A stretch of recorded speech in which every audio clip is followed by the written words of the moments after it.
I made a mistake and went to the post office this afternoon, and they had their shutdown day today. Well, that's not. I don't think that's shutdown. I think that's a holiday. The day I show up.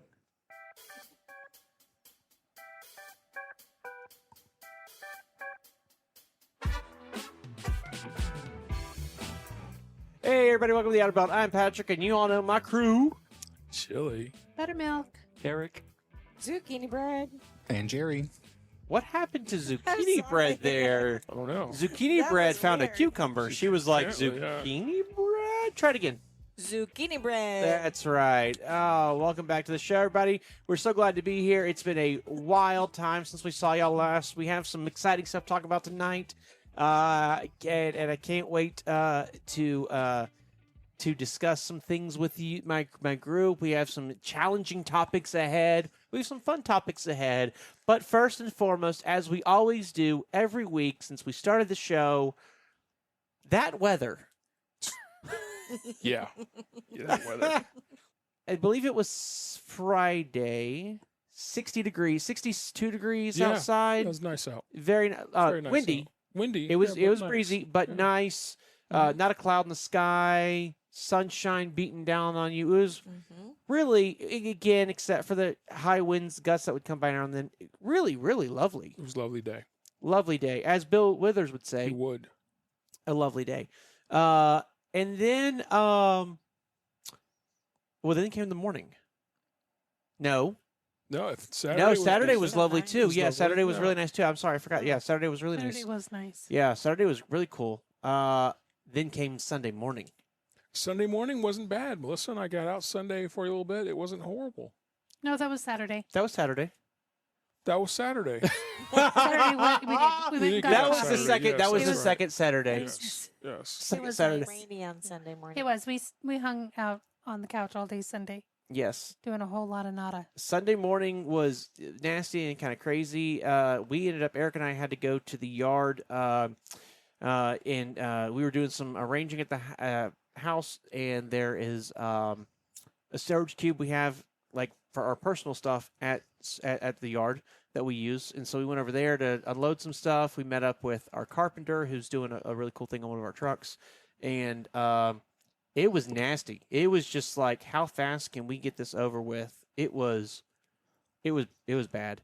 And then, so we get back to the house, and I did what everybody does when the weather's god awful outside, and there's nothing to be done. You put your jammies on? I put my sweats Okay. on. I lit a fire Yeah. and a candle, and sat down and watched Jurassic Park, the original. Nice. I gotta say, Everybody does that, don't they? they do. I gotta say, Jeff Goldblum, Yeah. genius, Genius. absolutely genius. I enjoyed that movie so much, and we watched something else after. What did we watch afterwards? I think it was not Landman. What's the one? Tulsa King. So we Tulsa Oh, yeah. King. we Tulsa done- King. were caught up, and when we were catching up with Tulsa King, and what a fantastic show. Got to get you onto land, man. If you're not watching Tulsa King, if you haven't seen it yet, Stallone, that's Sylvester, right? Yeah, Sylvester. It's so good. Mhm. I was reading a thing. I don't know if y'all know, like Sylvester Stallone. He wrote Rocky and a bunch of his movies. He's he talks funny, so I think he kind of gets that impression of like, oh, he's kind of a moron, Yeah. but he's not. He's actually a genius writer, Yeah. producer, actor. He kind of plays himself in every movie, but but he's actually a genius writer. I was reading a thing where they were talking about Tulsa King, and the guy that wrote the not Sheridan who produced it, but the guy that Right. actually wrote it. He said when they landed Sylvester Stallone, he was excited because he knew his life was going to be that much easier because Stallone is such a good writer. Yeah. And he's like famous in Hollywood for being such a good writer. So, it's kind of cool to watch this progression, but the show is so good. It is good. I know. I think I mentioned on another Outer Belt, maybe last season, that there was kind of a documentary or docuseries of Stallone on Netflix, and Is there? it's great. It's phenomenal. If you haven't seen it, because it talks about how he almost gave up on Rocky because he was writing, and it's really good. And it's from his perspective. It follows him along, and some hard interview topics like family, and but really interesting to see what kind of a person he is. I mean, who knew he wrote a lot of stuff if you didn't know that, So yeah, it was on Netflix about a year ago. It came out. Okay. Yeah. Okay. I well worth watching that too. That episode that we recorded, obviously I spaced out for that, and I apologize, but That's I okay. definitely want to watch that. Yeah. That's he's one of those people that intrigues me because he's kind of a Renaissance man, and some people you watch him and you see him, and you're like, yeah, that's a Renaissance man. He's good at everything, right? Mm-hmm. And some people, like Rocky, you're like, he's not a Renaissance man. That's a one-trick pony. But no, you dig behind the curtain. It's like, oh, no, he really is. Arnold Schwarzenegger, I think at this point now, he's proven himself to be a Renaissance man, right? Is a Austrian-born bodybuilder who comes to America, wants to be an actor, but he's in all these bodybuilding contests, ends up taking his money. He and his buddy start a construction business. They end up with a huge construction business. He's a multimillionaire before he ever starred in his first movie. Really? I didn't know that.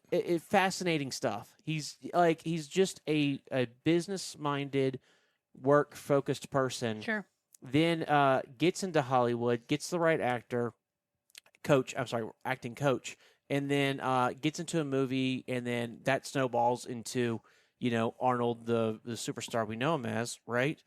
And then he goes on to have this crazy career in politics, a Republican governor of California, which doesn't exist and hadn't existed in forever.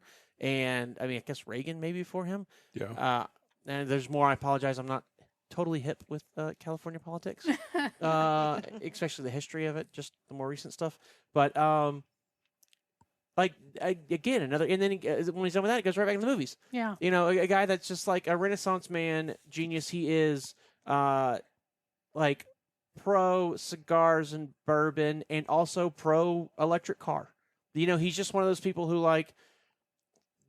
he doesn't fit anywhere with a single camp. He's all over the place. Sure. And I think that's the kind of thing that when you see those people highlighted and you realize wow, there's way more out there than the single track or single course that the news makes us think there is. It's very cool. I love seeing those stories. So I do want to watch out the Rocky one. So talk about a Renaissance man. I think Billy Bob Thornton in Landman is. I haven't seen Landman yet, so I don't know. But Billy Bob Thornton's one of those actors too that he gets me because he can do something like Armageddon, which was my first introduction into Billy Bob Thornton. Really? And so I don't need that judgment. Sorry. Not Sling Blade? I'm not as old as y'all are. So Angelina Jolie's husband? They're married? They were. They were? Yeah, but that was after That's Armageddon, interesting. Okay. after Sling Blade. Okay, but imagine my first movie ever with him was Armageddon, Jerry. And then I went from that to watching Bad Santa, expecting a similar character. Right. Oh, yeah. And it's it couldn't be different. Yeah. Just yeah. what a range of acting ability. It's very Robin Williams-y. It's very oh man. I love Dumb and Dumber. Jeff Daniels. Yeah. He can just flip between extreme ridiculous comedy and dead serious dramatic actor. Well, So it's cool to see that Billy Bob can do it too, but I haven't seen Lane Man yet. Which side is he on? Is he more Armageddon or more Bad Santa? Or is it yes? Not Bad Santa. No. The whole premises of it takes place in Odessa, Texas, which, if you're a driver, most of us know what Odessa looks like. A lot of nada. I'm more Team Midland. It's all about the oil. Well, they travel between Odessa and They Midland. do. Okay. And also, It's Dallas all Fort dust Worth. anyway, so it Exactly. doesn't matter. Yeah. Go up. I mean, in a good snowstorm, you can't tell if you're in Odessa or Midland. So Right? True. True, but you can tell that you're in Texas because none of the road's salted. Yeah.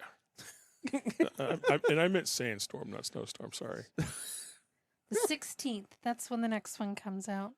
Next Light Man? Yep. The second series starts. Okay. Well, we got to catch up on it. I think. I'm trying to remember. I don't think they're done. No, there's 2 more episodes coming out of Yes. Tulsa King, right? I think there's Yes. 2 more episodes going out. And it's already been re-up for a 4th season. Has it? Yeah. Well, that. Yay. You know, I That'll be I 4 hate years when that. from now, I though. hate when they tell you that because you already know. You already know There's some gonna be a things. There's Oh, sure. like sure. not only a cliffhanger, but certain key people are going to go on to be in the next season. Like the way the tension is building right now, you don't know who's going to make it, who's not. Although, in all fairness, Sheridan's not afraid to kill off a major No, he's not. player in his He movies. really isn't. No. He No. really isn't. Oh, and we still got to catch up with 1883 or 1923 or Yeah. I don't know. I moved on from the Yellowstone trilogies, quadruples, whatever you call them. Is Landman, Tulsa King, Mayor of Yeah. Kingstown, and I'm can't wait for Lioness to be picked back up. Do we? I haven't seen Linus or Mayor of Kingstown, so we're clearly missing out. Yeah. Taylor Sheridan's a cool person. I'm sure a lot of y'all probably have watched the Yellowstone somewhere out there in the ether, and Right. it's Me either. oh, it's really good. I recommend it. At least the first episode. The first episode of Yellowstone, I genuinely believe changed television. Sure. It was so powerful. I think it actually had a profound effect. If you look at television after that, it actually changed it. It showed what you could do in television, and I think it's elevated the entire craft. I'm sorry. Yes, I you're saying? agree. Well, and I felt that with all of his other series that he has now, I feel like there's this level of bringing something bigger and grander and I saw it with, I think Mayor Kingstown was maybe the next one, and then it was Tulsa King, and then somewhere Lioness and Landman kind of came out on the scene at the same time, and he just, whatever he's doing, he's doing something right. Again, my favorite out of all of them, I have to say hands down, the writing is just pretty profound. Is Lioness, but that's me talking. Yeah. I love them all. He's a good study Yeah. too. We're talking about Renaissance men. I mean, he was a writer. He tried to write on a few different shows. They all shot him down. I forget. He got a big break from one show he wrote for. I don't remember which one it Well, was. he was an actor also. He was an actor as well. Yeah. Not super famous, but No. yep. Mhm. No. And when it is so funny too because I had it in my head. I had an idea of who he's going to be, and when I actually saw the episode of Yellowstone where he shows up and that's him, I'm like, "Oh, you are not who I thought you would be." Like it did Yeah. not fit that picture I had in my head at all. But now he owns a ranch. I think third largest ranch in Texas, something like that, behind King Ranch. He owns a distilling company. They have the 4 Sixes bourbon. Like he's taken. He plowed ahead, burned some bridges, but still plowed ahead and made a name for himself. Proved he could do in television what he said he could do, and then has taken that and expanded it. Yeah. And it's kind of cool to see the pattern. He certainly has made some enemies along the way, but it's Yeah. I think that's Hollywood though. Yeah, I think it is. I don't think there's many like really big Hollywood producers that are really good people. So Good point. anywho, so yeah, we did that, sat down and watched TV, and then at some point I got up to refill my glass, and I looked outside and I saw snow falling. And I'm like, I remember seeing a thing that there might possibly, Yeah. we might get a little bit of Maybe. snow, a dusting. Dusting. Nothing measurable. Nothing measurable. If you Yeah. didn't catch it that night, Sunday night, you weren't going to see it. No, you wouldn't see it. So imagine my surprise Monday morning waking up, To 2 inches. looking outside of the back of my house and Yeah. just being like, holy cow, you couldn't see the grass. It was solid white. Every tree looked like a Hollywood set that had just been, Mm-hmm. Flocked. yes, Yes. with That's perfect. beautiful. It was gorgeous, absolutely beautiful. It just, I can't believe how wrong they were on the weather about like we'll barely get anything, and then we end up getting quite a bit. So yeah, What was today's high? 32? it was cold. Somewhere around there, yeah. Yeah, Yeah. today was Like, rough. If it normally, got you'd ahead. expect like the snow that fell yesterday. Yes. Throughout the day and today, there's just the sunshine. 'Cause the sun was shining gloriously today. Yeah. It was beautiful. You would have outside. thought it would have melted all that stuff away. No, there's still Yeah. lawns are still covered with snow. I like what Eric. Tomorrow though, Oh, tomorrow. high of 55. Yes, It's going to it feel will like be a gone. heat wave. it is. Watch out for flash floods. Oh man, it's gonna be. I already know it now. So like everywhere in Columbus, that's pedestrian friendly. So if that's your Hilliard, your Grandview, your Upper Arlington, these are Dublin, downtown Columbus. These are all like super walkable, friendly Mhm. areas. Yeah. They're gonna be packed tomorrow night with people. That's what happens. We Yeah. get a cold front. Everybody freaks out, stays at home, and as soon as we have a pretty day, and pretty day can be 45 degrees or Sure. 40 degrees, depending on how long the cold has been. They're out like cockroaches. I mean, like it'll be tons of people. I like what Eric did. Eric, we had a tree out in the front yard, a really nice tree in the front yard a couple of years ago. We had the first, actually, it was not the first, it was the last snowstorm of the season. It kind of came a little bit late. Yep. And Everything had started blooming for spring. The colors were out, green everywhere. yep. And then And, we had a snowstorm, and then it went really cold, so everything turned from snow to ice. It And wasn't. It was so far out of winter, it couldn't keep the snow cold enough. yes, So it So- turned to. so it water. melted and then turned to ice. It was crazy. And when that did, all that additional weight on the tree actually split it in half. It was heartbreaking. I do remember that tree. Yeah, it was beautiful out there too. Oh, anyways, and so Eric was like, "That's not happening this time." So what did you do, Eric? I grabbed one of the longest sticks I could find in the garage and went and poked all the branches to all the trees I like to knock out all the snow. Yes, we've Just in case we it have was a going to turn to water and refreeze. we have a small weeping willow, and Eric's out there. It was a flagpole, so we replaced our flagpole out front. The one that goes mounts on your house. Yep. And it's been in the garage. We've been meaning to throw it away. Just it's all black and ugly.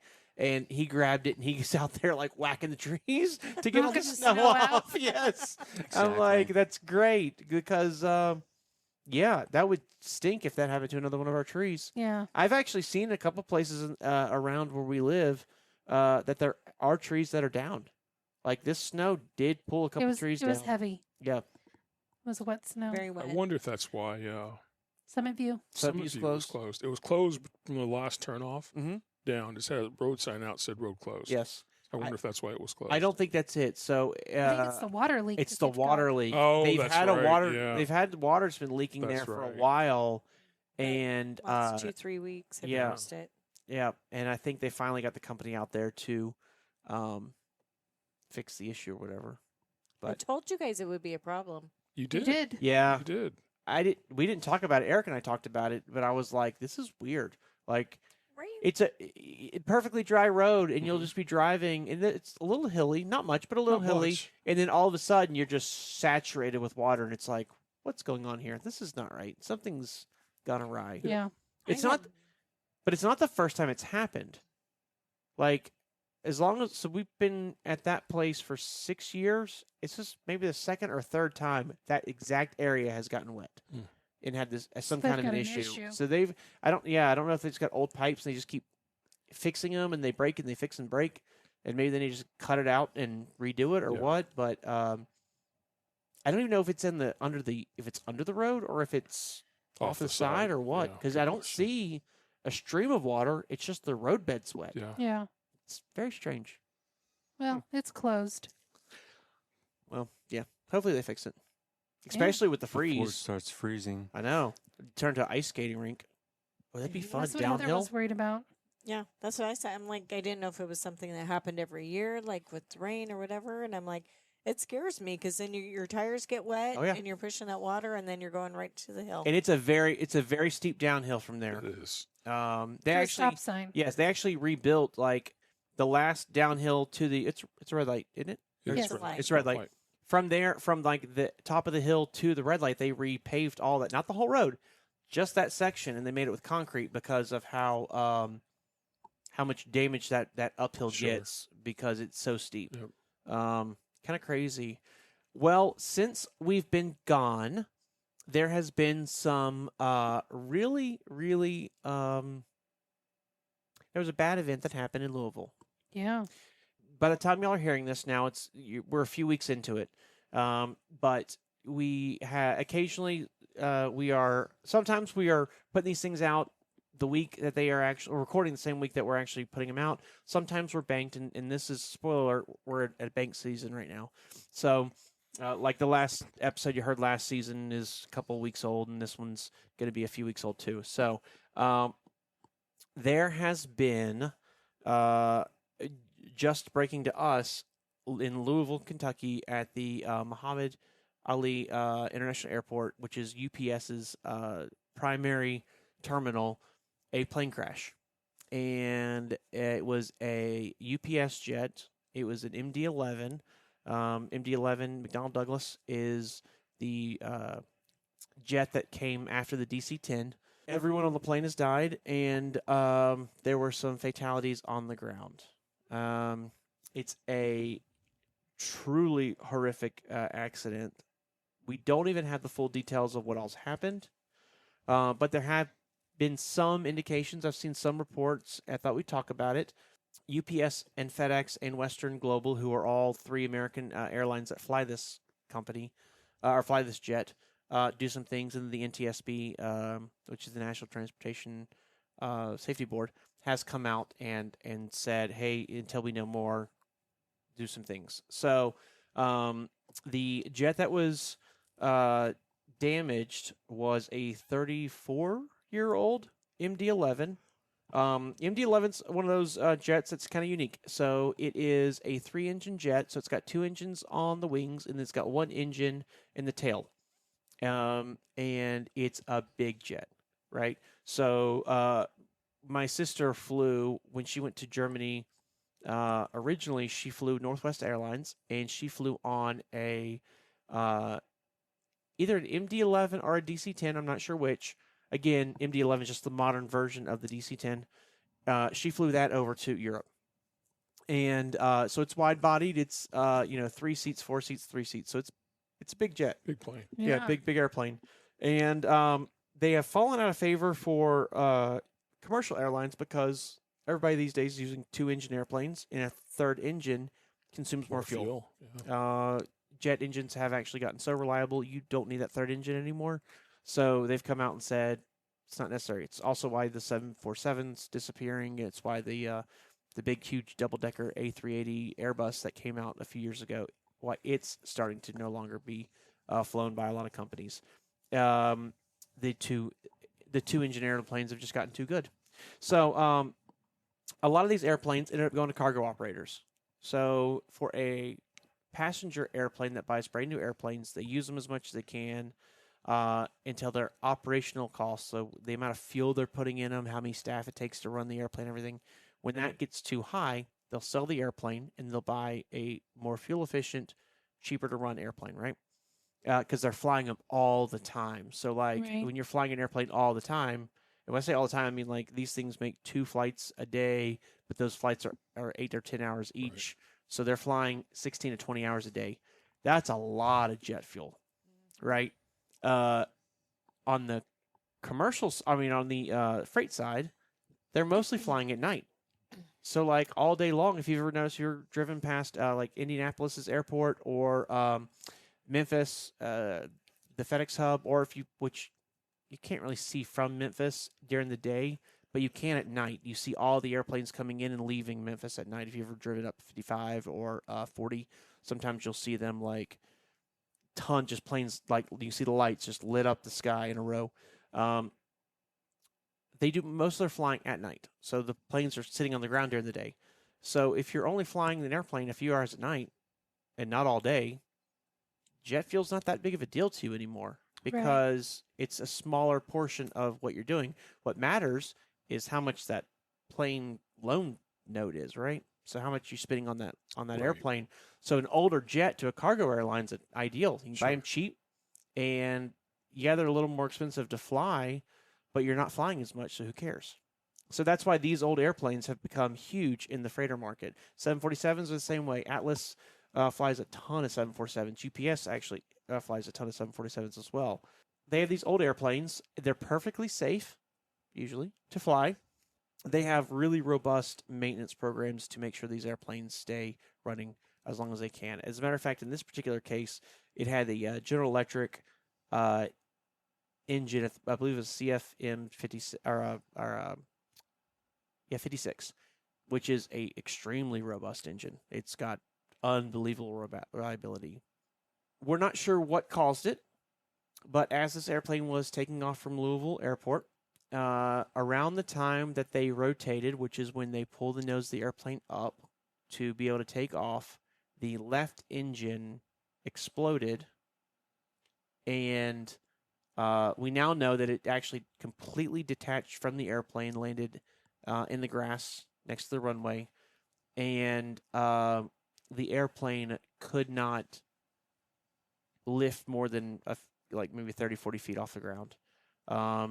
And then it kept flying, and it crashed into a building and caused quite a bit of devastation. This plane was bound for Hawaii, and so it was full of jet fuel, and that's what primarily caused the gigantic blast. Again, at this point, you've all seen the videos. You know what I'm talking about. So it's really horrific. They don't know what caused the issue. I did see. So when they left the runway, they were doing 184 knots. You only need to be about between 120 and 140 for that airplane to take off. So a lot of people wondering what happened. How did that plane not get into the air? Right. These airplanes too, these tri-jets, they're designed to fly on two engines, even in takeoff. So if you've got one engine that completely fell off the airplane, you still got two others that should have been able to take you into the air. What happened? And we are now finding out that it looks like, and again, this could change. By the time this comes out, this may not age well, but it looks like when the left airplane engine blew up and failed, it caused debris to fly and actually under the airplane and hit the other engine. And the airplane engine on the right side, they have video now showing where the compressor stalled. And what that means is that it was basically unable to run, right? So it's putting out thrust. It's working just fine. Something penetrates it, causes that combustion part to stop combusting, and it stops making lift and our power. Not necessarily completely stop doing power, but it primarily there's a major reduction in thrust, and so the only operable engine on that airplane at that point would be the tail engine, and so that is why they were unable to lift off the ground more than what they did, which means they weren't able to turn around or anything. All indications pretty much show that the pilots didn't even necessarily know that they were in as bad of a situation as they were at the point of when they lifted off the ground. They knew that something had happened, but they probably didn't realize the engine fell off. It's not like they have mirrors. They can't see that the engine just fell off the airplane.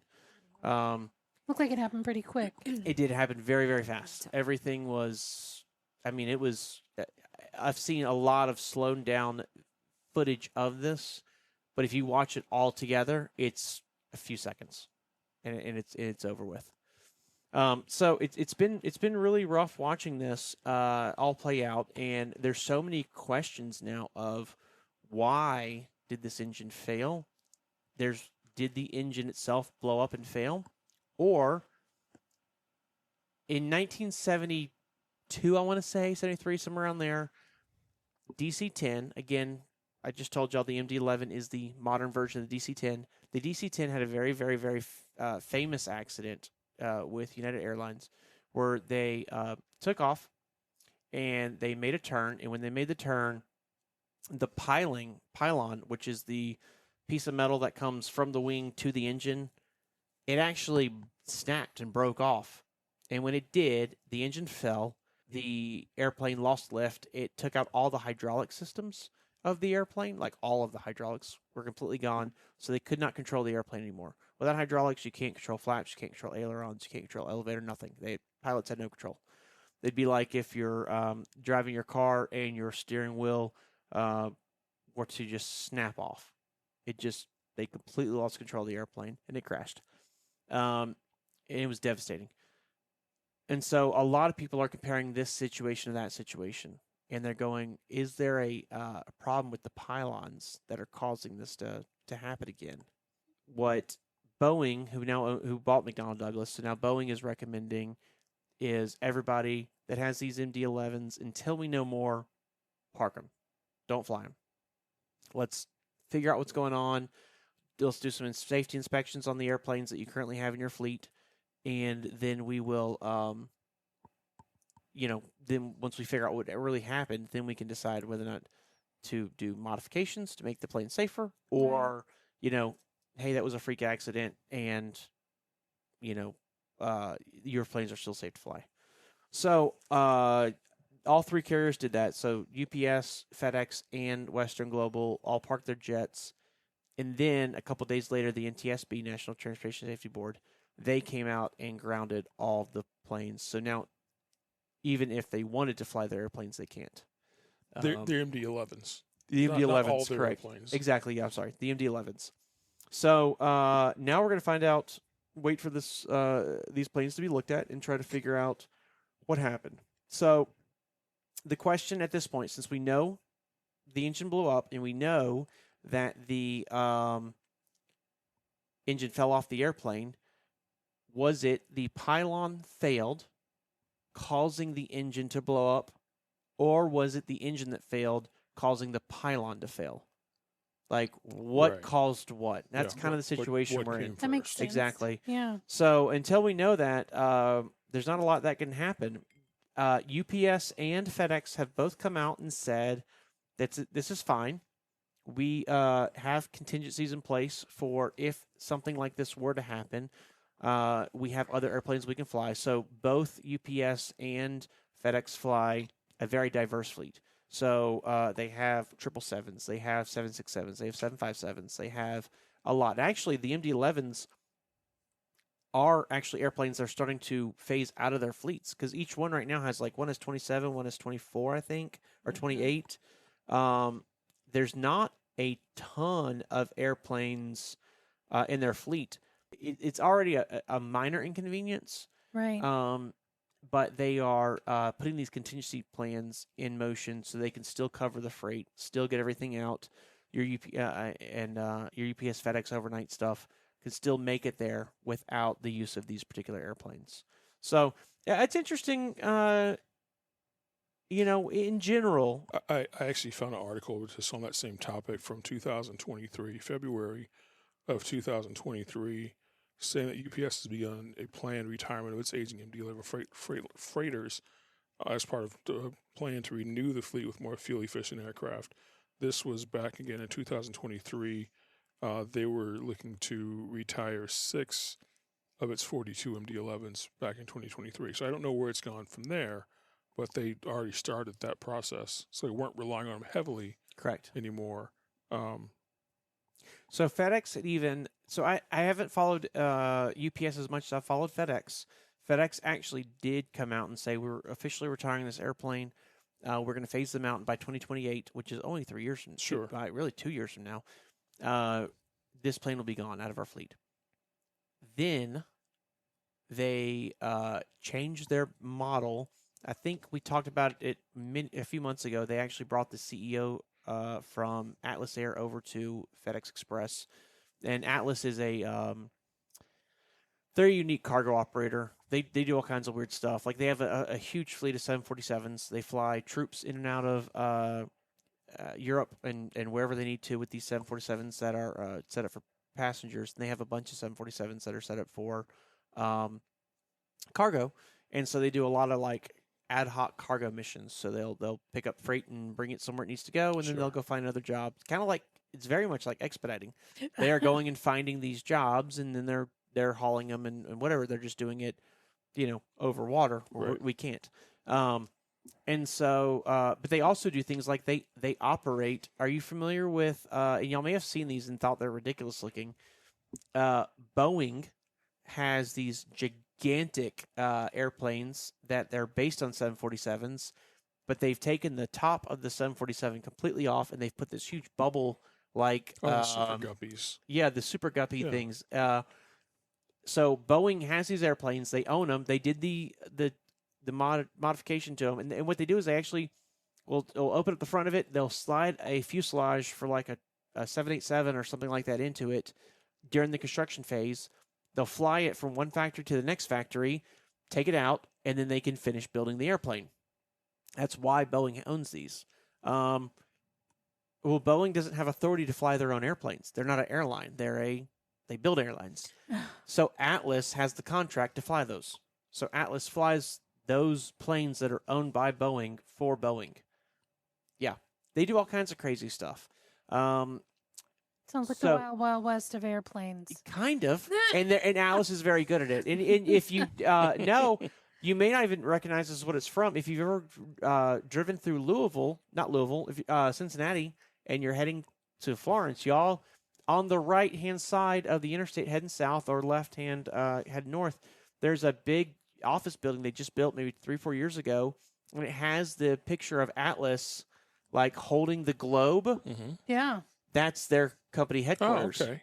So that's Atlas. They also Van Lines, Atlas Van Lines. Oh my gosh, no, not Atlas Van Lines. No, but I mean, but there's Atlas Van Lines as well with that same logo. Yes. So I'd imagine they're just a different division of the same company. They're not. They actually are totally different companies. But I do see where you're going with that. Yeah. Huh. But no, they do this. They also have a bunch of stuff they fly for Amazon. Okay. They're one of Amazon Air's big people. So like they just go out and find jobs, and they know flying, so that's what they do. Sure. So FedEx got their CEO or COO and brought them over, and that person has basically taken FedEx from like, hey, we're not just flying FedEx overnight envelopes anymore.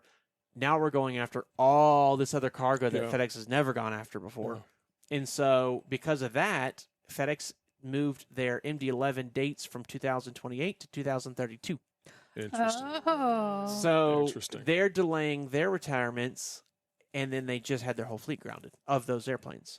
So it's interesting because up until a couple of weeks or a week ago, all of us would have argued the MD-11 is a very safe airplane, and it makes perfect sense for them to fly it as long as they are. And as far as durability, I hate to say this, but even the crash proves how strong those airplanes are. The debris field is, I think, like a mile long or something like that. That's because that airframe is built so strong, it was able to actually go through all of that. Whereas you think of a lot of airplane accidents, they're very like small. Right. There's not a lot of airplane accidents where the debris field is huge. This is a testament to how strong this airframe is built. And so it is a unique situation where this airplane is uniquely perfect for what they're doing, and they can't fly them now. So I am curious what's going to happen. It's going to be short-lived. I think they're going to get to the bottom of it. I think so too, but I also don't know if they're going to use this as an excuse to retire them. You know what I mean? Yeah. Like, will this be the big push that kills the MD-11 entirely? I think it's going to depend on what they actually find. So right up here, my FedEx airplane is an MD-11. I just realized that. Oh, yeah. So the model that I have of this FedEx airplane up here on my shelf is actually an MD-11 from FedEx. I mean, it's a very popular airplane they fly. Yeah. So it is. Again, it's very interesting. I'm curious to see if this is going to be the death of the airplane, or if they're going to find out, hey, this was a one-time fluke, and that's that. I follow a person online called Captain Steve. I don't know if y'all watch Captain Steve or not. I do. He's great captain. He just retired out of American Airlines. He was an Air Force pilot before that. I mean, his whole career has been aviation. He breaks down lots of topics in aviation, but he does talk about when there's a major crash. Like he talked about the Air India that happened last year, or earlier this year. And he's good because he actually, on the Air India flight at least, he he speculated. He said it was speculation, Correct. and he came back and said, "Nope, I was wrong. It was actually something different." Absolutely. You don't see Yeah. ego there. You No, do see, no like, ego. Just yep, just facts. just facts. Just and facts. so he talked a lot about this airplane crash and everything, and getting that perspective kind of helps you process. And again, here's someone who has really studied these crashes for years before I was born, like just long time. He even said, kind of, we'll see where the evidence brings us, but based on the initial findings, this is a fluke accident that may never, ever, ever happen again. Yeah. Right. He said it's unlike any Yeah. plane crash he's ever seen. Maybe we'll find more. So again, I did want to say, so the plane that happened in the 70s, they redesigned the pylon, so now they're not as easy to break, and there hasn't been a pylon break since. Like, it's literally been since the 70s that we've had a pylon that broke and an engine fell off. Wow. Because they redesigned it. They also redesigned all the hydraulics. So if that were to happen, you don't lose the ability to fly the airplane, which is why you do see in this situation it does take off and it does fly a little bit before it crashes, because they made all those improvements over time. It's a very interesting situation and heartbreaking. It really is. Yeah, it's there's people that the pilots that were on the airplane, obviously, and I've seen some of their stories, and if you haven't, look them up. Like, these are really good people. And then the people who were just at work and this horrible crash got them. Like, there's been several people that have died that were on the ground. Like, none of us ever expect a plane to fall out of the sky and hit us. And then there's so many people that have survived, but are in intensive care or at hospitals right now as we speak. Yeah. Some are fighting for their lives. Some are not. Some are just trying to heal. But still, it changed a lot of people's lives immediately. I really appreciated being, obviously, with us having such a close relationship with FedEx, that they did post out there. We are deeply saddened by the tragic accident involving UPS Flight 2976 near Louisville. Our thoughts are with the families, crew members, and everyone across the UPS and Louisville communities affected by this devastating loss. The entire FedEx team stands with our colleagues across the aviation industry during this difficult time. So for FedEx to sit back, or to pretty quick, within a few hours, recognize this is not a UPS issue. No, this is a horrific accident that's happened in the aviation community, and we are fierce competitors, but we are also the same. I thought it meant a lot. It was very classy, and I certainly appreciated them making that statement. If we can bring this back down over to trucking, back on the ground. Yes. How many times have we passed by a collision of trucks? I drove by one just yesterday morning, and it was 3 trucks. The 2 in the back, there were 2 had rear-ended one. I'm not sure how it happened. Of course, I didn't see it, but when you think about that person that got up that morning, whether he was in the sleeper and he got out of the sleeper and got in the truck to drive, or left home, but he's out there working, doing a job, and these things happen. Yes. Don't know why they happened. Yesterday's conditions on the road were pretty sketchy, but these things happen all the time, unfortunately. And you think about the people that are affected besides you being stuck in traffic, or the drivers that were in the truck, but their families, and the families of those other folks that were affected, and just, it's dangerous out there all around. Yeah. Whether it's flying a plane or in trucking, being a passenger, in a plane or a motor vehicle, and you got to stop and think and appreciate the life that we've got and what we're doing here. Absolutely. I couldn't agree more. Being the channel's airplane guy. Yeah. Sure. I still sit back and you realize, like, this was terrible. The Air India was tragic. The American Airlines Express jet that outside of D.C. With the helicopter? With the helicopter. Yeah. Horrific. Like, when you get on an airplane and you sit down in your seat, you expect a certain level of safety, right? Sure. And it's still the Sure. safest means of transportation. Statistically speaking, like Flying. when we go fly somewhere or do something, the drive from my house to the airport to my house is the most dangerous thing I'll do that day. You know, flying is extremely safe. Even so, I'm hoping by the time this comes out, this is all settled.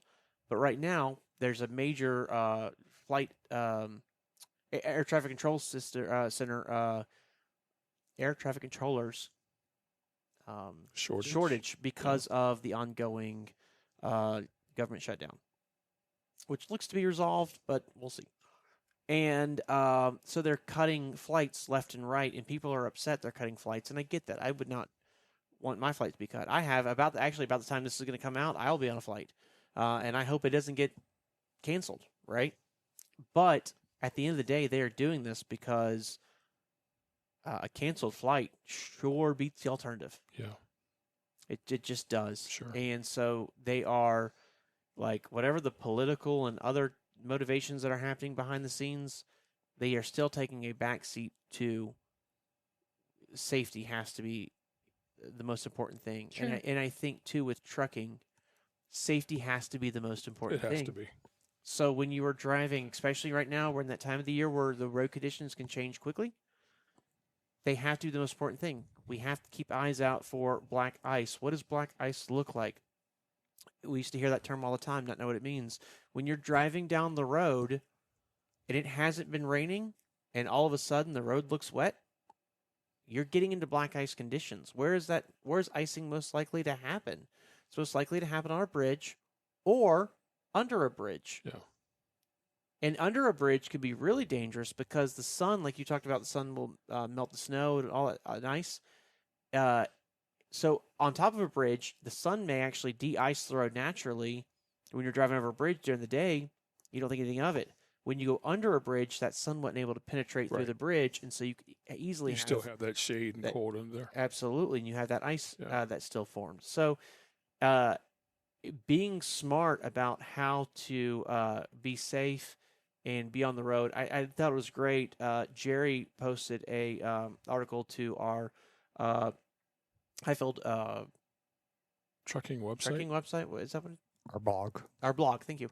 And it talked about winter preparedness, and it talked about a lot of like being prepared, having additional food and water and things like that on the road, additional wiper blades, because in summertime you're only turning your wiper blades on to for rain or maybe to clear bug splatter. Yeah. You know. Yeah. In the middle of winter, you're using it to clear ice, and ice destroys wiper blades. So having additional wiper blades on you, so that when it does happen, you can pull into a truck stop and swap them out if you need to quickly.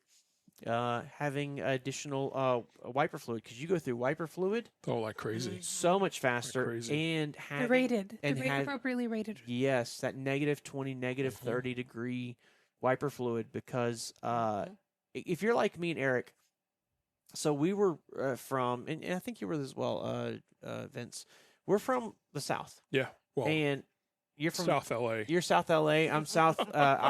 I'm also South LA. Right. It's just So just Louisiana, different- not Los Angeles. Yeah. Like we didn't learn winter preparedness because no, not at all. we had washer fluid. Period. There Yeah, was no. There was no different We flavors. had never no. heard of winter blend, summer Yeah, blend. no. Didn't know any of that stuff, nonsense, right? We didn't know about that diesel fuel gels. It's not a thing down there. It doesn't happen. It doesn't get cold enough. So the transition was big for us, and so a lot of people, if you've never driven in the winter, if you've never really experienced that, taking those additional steps, knowing that it does increase your risk, but it doesn't. It's going to sound weird. It doesn't make it more dangerous. It's knowing that, hey, here's a few additional risk factors I wasn't counting Sure. on. Sure. So you mitigate those risks by paying attention to weather, Sure. like becoming a crazy fiend Melissa, for weather person. Yeah. almost every trucking people I know that are out there. at least one partner has weather.com Yep. or Weather Underground or And what's the other one that's big? Brian's Weather? No. Yes. Which well, one he's the video YouTube channel that the Lords share They with us follow all the him all time. the Yeah. time. And So there's you got something. yes, and there's also is it Angry Weather? What's the one y'all like? The cat one. No, the Oh, inappropriate what one. WT Weather. WT Weather. Yeah. Okay, I haven't look, used that in a while. I should that's use for that adults yesterday. only, just so you know. Yeah. And Yeah. then Jerry, you were going to say something? Carrot weather. It's kind of along the same lines. You Yeah. can do either What obscene or very nice. WT Forecast. Okay, WT forecast. Yeah. Yep. Mhm. Or you get the serious ones like NOAA, Yes. NOAA. You can pay for a subscription Sure. that alerts you with the AccuWeather. bad stuff. AccuWeather is a good one. Yep. I personally use WAFF. This is going to sound really weird. WAFF. It's a weather channel out of Alabama, actually. But it shows me radar.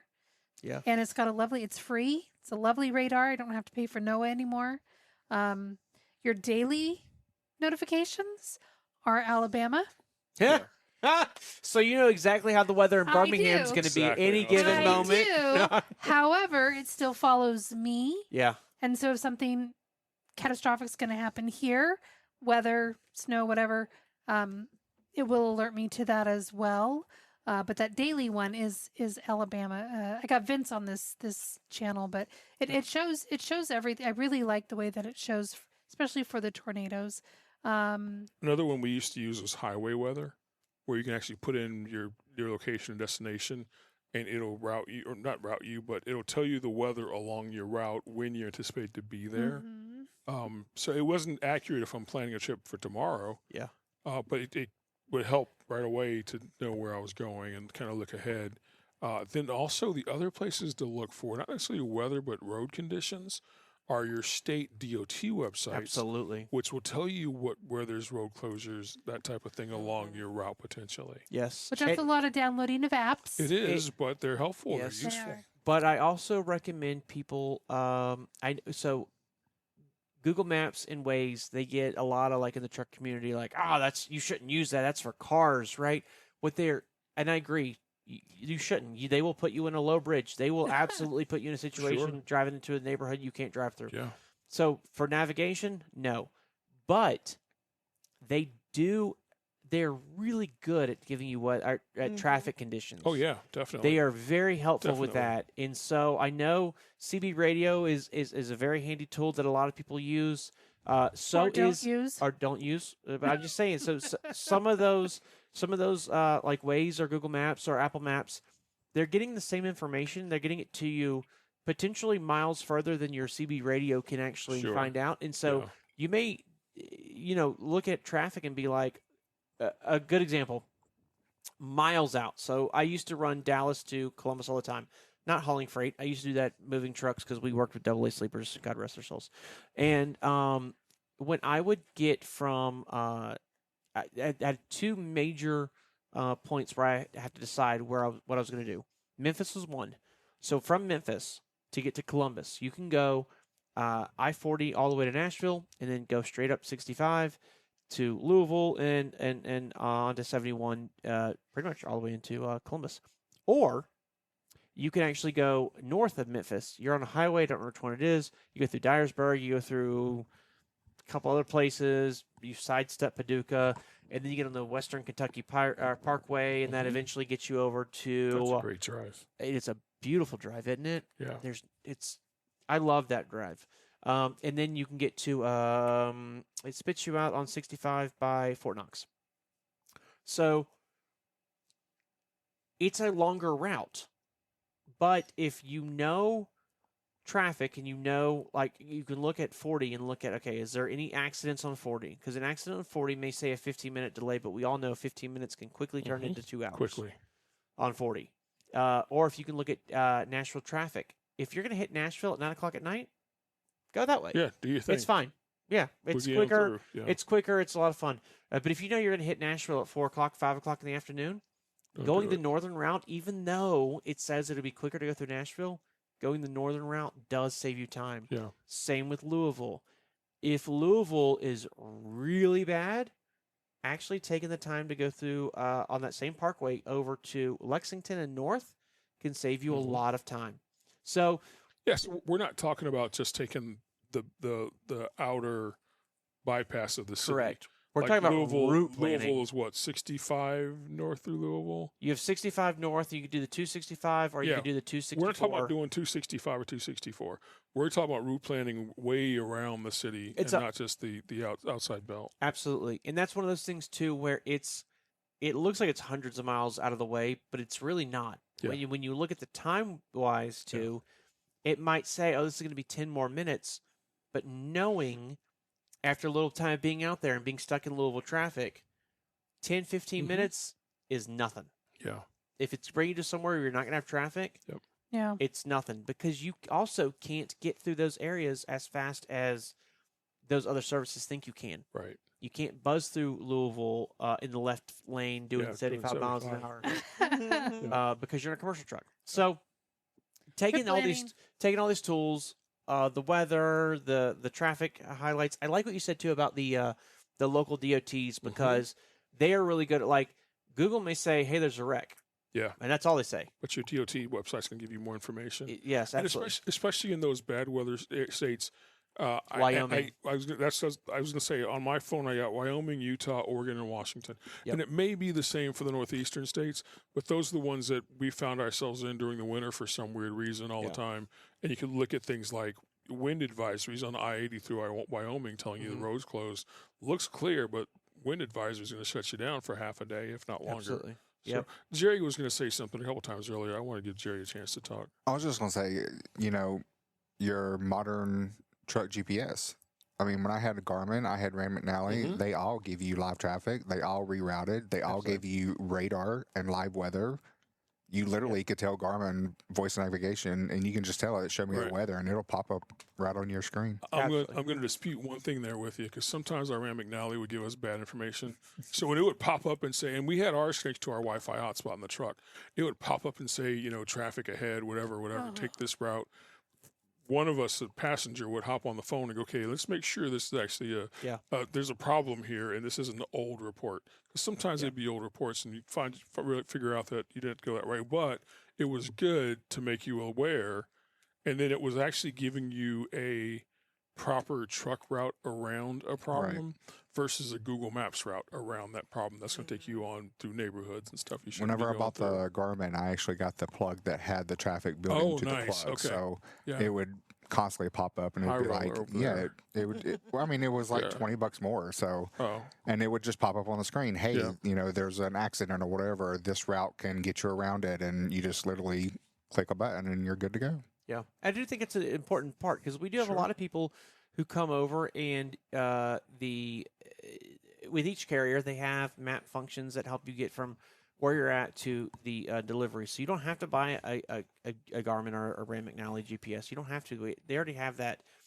Those do not have weather integration. They do not have traffic integration. They are the quickest points, A to B, that's truck route safe. And so that is where these additional apps do come in handy. And even if you have to pay for one, they're taxed right off. So you have that ability as well. Sure. FedEx. But you do. Oh, I'm sorry. I was just going to say FedEx. They offer navigation built into the Qualcomm. Exactly. That's what I'm talking Omnitracks, about. Yeah. Same with Panther. How great. updated are those maps, though? Great. Because on the Panther I side, used Pretty it good. constantly. we used Yes, ours but all the time on the Especially for Panther side. hazmat. However, Panther no longer uses the Qualcomm or the Omnitracks. They use Samsara, which doesn't have it. Correct. And we found that our maps were ages old too. They weren't. Panther didn't update the maps on their Omnitracks. So Jerry ran for FedEx longer than I did, so I don't have the most up to date. Although you're up to date, it's 2021, so it's a little old. Yeah. Now that I think about it, yeah. And at those point, when I left, those maps were very conservative safe. Sure. They weren't necessarily ideal. So I do know that while it's provided, it wasn't necessarily the best. And absolutely having a GPS that's made for trucking is definitely advisable. But I do recognize too, a lot of people come here and can't buy a $300, $400, $500 navigation system. And that was certainly, even though Panthers maps were outdated, it was more of an inconvenience and less of a danger or a safety issue. The map still worked. Yes. They may not just have the latest interchange that was built 5 years ago on the map. We didn't have the newest technology for probably the first 6 to 9 months that we didn't have that until we actually had a hazmat load, and our GPS wouldn't do hazmat. Yeah. like we ran the Panther maps off the OmniTracks. Again, OmniTracks are not what's provided now, but like because we were in that boat of not having financially cash to have a truck $400 specific GPS. Yeah, we didn't have that, so we ran what we had. We may have backed it up with Google Maps. Again, that's where a new construction zone and Panther's map ended. But you're like, I can visually see something, so then you would maybe switch to a Google Map to get you that last half a mile or whatever. But not everybody has the money to make it happen. But there's apps now. I don't feel like there were as many truck specific apps when we started in 1990.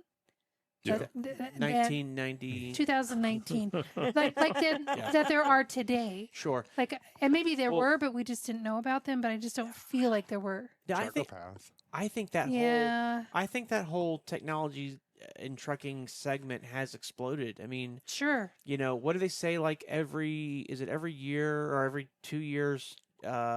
What is it? Something doubles in technology, right? There's some kind of law. Yeah, that law's been broken. It has been broken, but I'm just saying, it moves a lot faster. It moves so fast. So, like 2019, when it comes to that stuff, is ancient, which is crazy.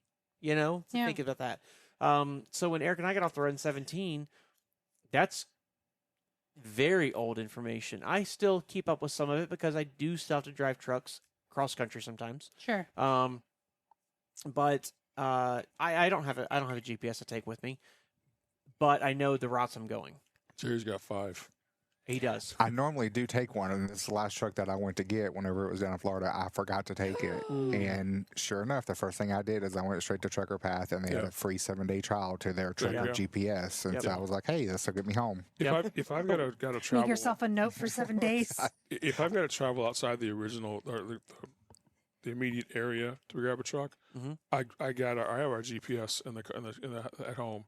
And if it's been 6 months or so, I'll go sit in the car and plug it in and connect to the Wi-Fi and update it. Yeah, I love when we would get. So Eric and I are back in our day. Did you use the book? Did you use the book? We never used the book. Oh, we had. We bought a book. Yeah, we bought it because we said if we ever break down and need it, we're gonna have it. Yeah. That's it. And we never used it, so we never bought a second book. But that's okay. But I can't tell you. Last a while. I can't tell you how many books I pulled out of trucks, and I'm curious if y'all have had that experience. We do still pull books out of trucks. Where people are like, not very often, but we do. Yeah. We got it back when I was. Those are expensive. Oh, they're $100 something. Well, then if you're old and you want the large text spiral bound, because I didn't. That's what we had. We had. The spiral bound's the way to go. You got to have spiral bound. The other one, the spiral bound, you flip the pages open. So when I first started driving, I bought that. You were in a Mack, right? It was a Mack truck. It had a board across the seat. 2 gears. Or two DOMs. You had a double shift, and you were steering with your knee while clutching with your other foot. Exactly. So I bought my own. And my first trainer, when I was driving tractor trailer, at the end of training, he presented me with one as a gift. Oh, wow. And I go, well, thank you, but I bought one. I have the same one. So, pay it forward to somebody else, right? Yeah. But, yeah, he was surprised that I had one. I thought you were going to say that it was last year's model. No. He bought a new one. So. He bought a new one. So it was all dog ear. No, it was brand new, but. That's a sweet gift. I didn't know that. Thank you, Kevin. I appreciate that. No, but it's good to have just in case. It is. Technology goes down. Yes. Whether your GPS breaks or just your satellite service doesn't work for whatever reason. You get into those big cities, Chicago, New York City. You get right into the cities. My first experience with that, 2009. Eric, Jenny, and Jamie. We drove my Toyota Tundra up to New Jersey, pulled a trailer that Jamie had got for us, to pick up the 74 Volkswagen microbus. Best year. Yes, indeed. With air conditioning. Thank you. And the engine was seized. So we had to trailer it back. So we got permission from the guy that we bought it from. He had a big plot of land in New Jersey that we could load the van up, leave the trailer there, and then we would go in the city. So we actually drove into the city, and that was we went to the tunnel, Holland Tunnel. Get out of the Holland Tunnel, and it's so cool. Like I'm in a truck, but whatever. Like it's fine. We're in the tunnel. It's good. And we get out of the tunnel, and Google on my iPhone, it's like, sorry, we will see you when you leave the state.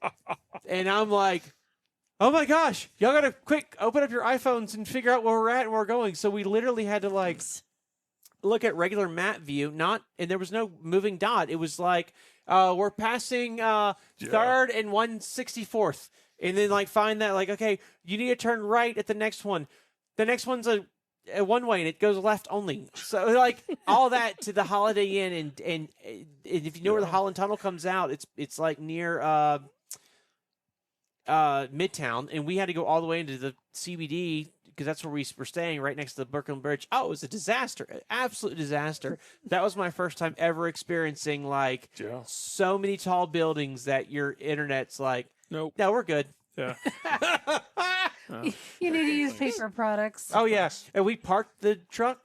We paid to park. It was so expensive. It was like $40 or $50 a day. I believe it. We paid to park, and then we didn't touch it until we left. I'm like, I'm not driving to this city for nothing.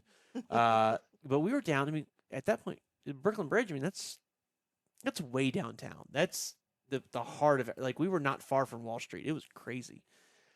We had a huge hotel room, though. That was really cool. Anyways, so, Squirrel. Yeah, having these tools, one thing I was going to say, too, is a lot of teams do come in, and because we have that really cool deal with Loves, every point from day one, every gallon of fuel you put in that truck gets you 3 points per gallon. When you go over 1,000 gallons, it bumps to 4 points per gallon. Diamond status.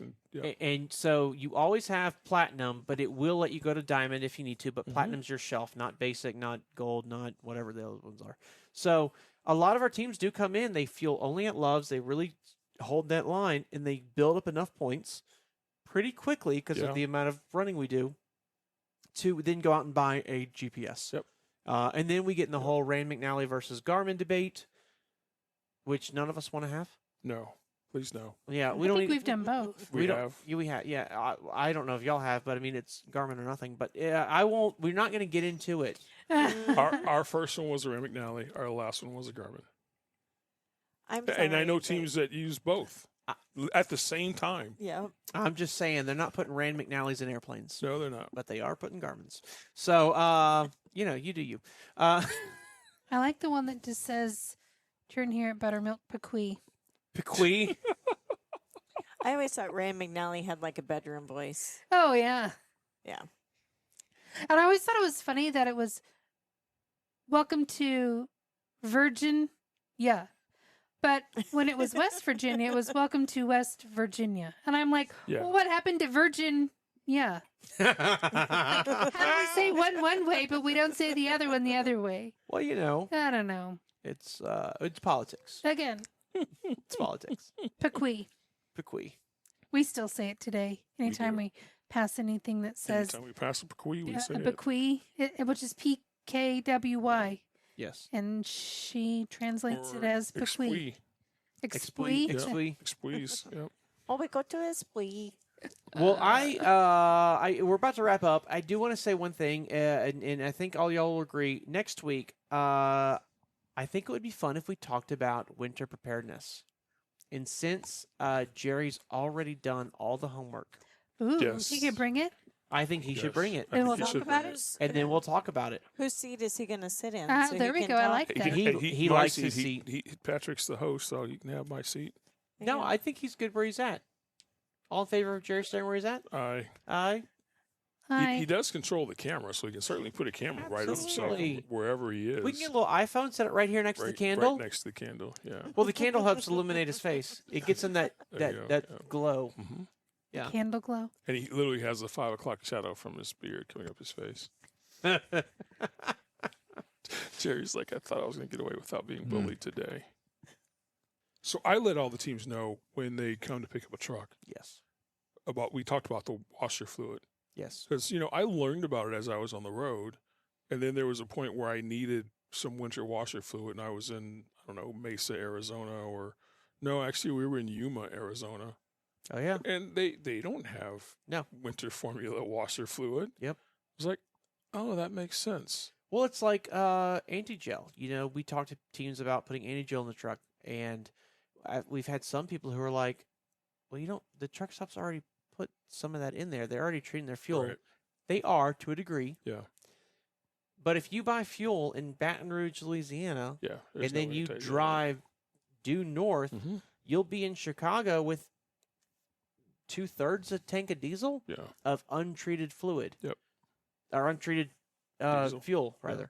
So, I mean, like, it's not hard to gel up. So, no, it's definitely good stuff, and we will talk more about it next time. Next time. On the Outer Belt. Brought to you by OTR Services. Doing carb test every day. Any day. What he does is he takes bread From 8 to 5. and he has a little sensor he sticks in the bread, and it tells you how many carbs it has. Yeah, exactly. Exactly. No, tell us about our good friends over at OTR Services. Yeah, check them out at otr-services.com. And whenever you need to do a CARB, which is the Clean Truck emissions systems testing that the state of California does require. So if you are doing business out in the state of California, that is required every 6 months. So check us out at otr-services.com for all your CARB needs. If you're in the Columbus, Ohio area, you can go online, book your appointment, and we'll come out to you and take care of it. And we have heard a lot of companies, carriers that are starting to, that have kind of been ignoring it, are starting to crack down on that. Because the fees and the fines are going up. Custom Critical just announced they're going to start enforcing it as well come the beginning of the year. So it's get on the bandwagon now. It's not worth the $25,000 fine or whatever it is. $2,500, $25,000. I don't. It's something. It's a big difference. Wait a second. That's a thought it couple was like zeros. $10,000. I don't. If it's $300, It's too much. it's too much. When you can pay You could've paid to get $150 your or whatever it carb is test and get a done, carb test All done. right. So, I'll get that. Yeah, be safe than sorry. I think so. And then no mill lights. Yeah, no mill lights, no check engine lights. I had someone call me actually yesterday, and they were like, hey, I don't have a mill light on, but I do have an issue with the radar system on the front of my truck. That does not bother it. Nope. Just no mill lights, no check engine lights, because we're only checking the emissions. We're not looking at anything else on your vehicle. Absolutely. This does not replace a DOT inspection or anything like that. Not at So, all. cool. Well, I like what they're doing.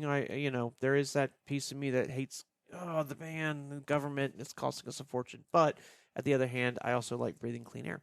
So, take it as you would. I am anti-acid rain. Vince, not so much. He likes acid. So, until next week, whoa. Whoa. Can we slow down? Yes, please. Okay. Until next week. Jerry, what have we forgotten to ask everyone to do? Make sure you hit that thumbs up button if you like the video. Share this out to your friends if they're just, looking for content to keep them occupied going down the road. Also, hit the subscribe button. A lot of you are watching the channel or listening on your favorite podcast, but you're not hitting the subscribe, which does not cost anything. It's completely free to you, but it does help us with the YouTube algorithm to get our channel in front of more people. If you're interested in Hyfield trucking and all that we do over here, or interested in getting started with Hyfield, or would like to know more information, check us out at hyfieldtrucking.com. That's HYFIELD trucking.com. You can also give recruiting a call at 833-HYFIELD, HYFIELD, or 833-493-4353, option 1, Monday through Friday, 8 a.m. to 5 p.m. Eastern Standard Time.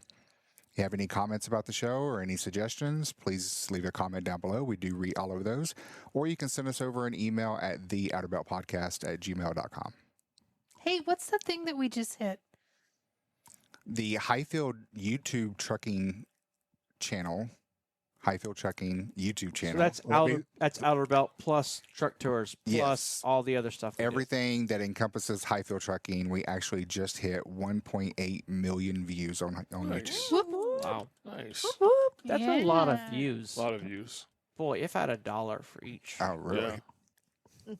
It's only taken me, the last 5 years of watching Tri-Field Trucking videos To every make sure day all 108. to make sure I get 1.8 million views. Well, Yeah. I mean, It's working. I started it.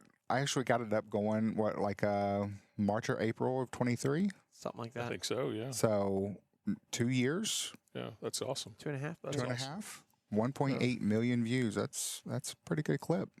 Yeah, it's not bad. How exciting. Yes. And we haven't even done any of the clickbait or any of the craziness. We just it's au naturel. Yes. No clickbait, huh? By the way, Jerry, we need to incorporate clickbait. So until we see each other again, thank you so much for hanging out with us. We certainly do appreciate it.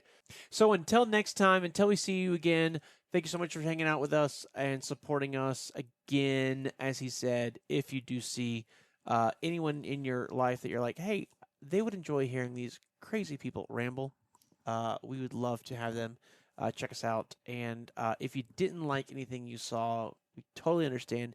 Hit that thumbs down button twice to really show them how much you don't like us. Yeah. And we would appreciate it. We will see you shortly. Stay safe, make good decisions. Don't leave money on the table. And keep those wheels a turning. Good night. Bye.